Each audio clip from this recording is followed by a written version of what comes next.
Mayo, galing nga pala kami sa sa Yasmo, tapos bumili ako ng mga jacket ko kasi malapit ng winter, 'di ba? Excited na ako kasi nakita ko kasi nakano na yung sa Max may bago na silang mga display. Tapos may nag-comment sa nung nakaraan ko na video kung paano daw ako mag-ayos ng hijab.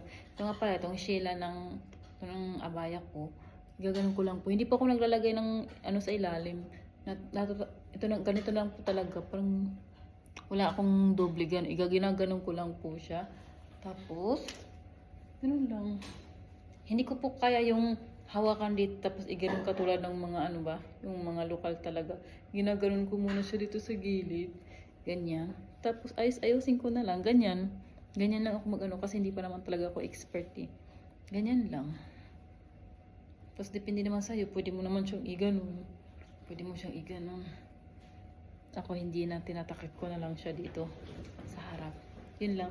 Tapos, kata ko nga pala yung yung binili kong jacket. Ang cute niya kasi. Nagkita ako sa bulaklak niya. Ayan o. Tapos nahirapan pa nga ako noong unang ibatunis. Ayan o. Yan yung butones niya. Bulaklak. Cute. Sa Max nga pala ako binibili ng mga damit kadalasan kasi affordable lang kasi siya eh. Mura lang. Hindi katulad sa iba na napakamahal. Ayan o. Pakita ko sa inyo. Ang ganda niya. Oh. Hindi ko lang. Basta kung makita nyo to sa Max, napakaganda niya. Ito kasi gold siya eh. Gold yung kulay nito. Gold ba? Or rose gold ata. Basta ang ganda nito talaga. Pang doble na dito sa Kasi malapit ng winter. Tapos, yan ang mga una kong binili. Tapos, nakita ko na naman yung isa. Binalikan ko kasi nagandahan ako dito.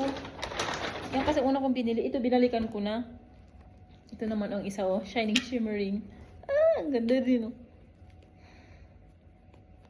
Yung price nga pala ng isa, baka kung gusto nyo, ang price nito is 75 dirhams. Yan, 75 dirhams.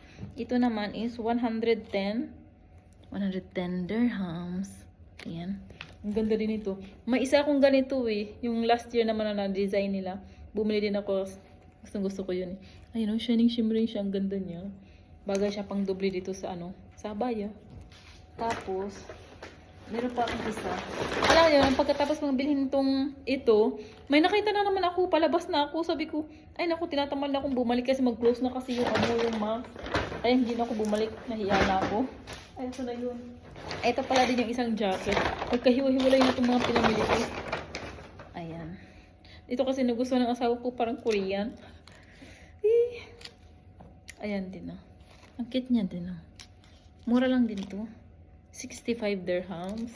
Ayan. Tapos, bumili din ako ng sando ulit. Iwan ko ba? Pang 8 na sando ko na to. Pang doble ko ulit sa uniform ko. Ayan. Tag 17 dirhams nga pala to. Pag dalawa bibilhin mo is 29 dirhams ata. Parang ganun. Pula. Ano pa?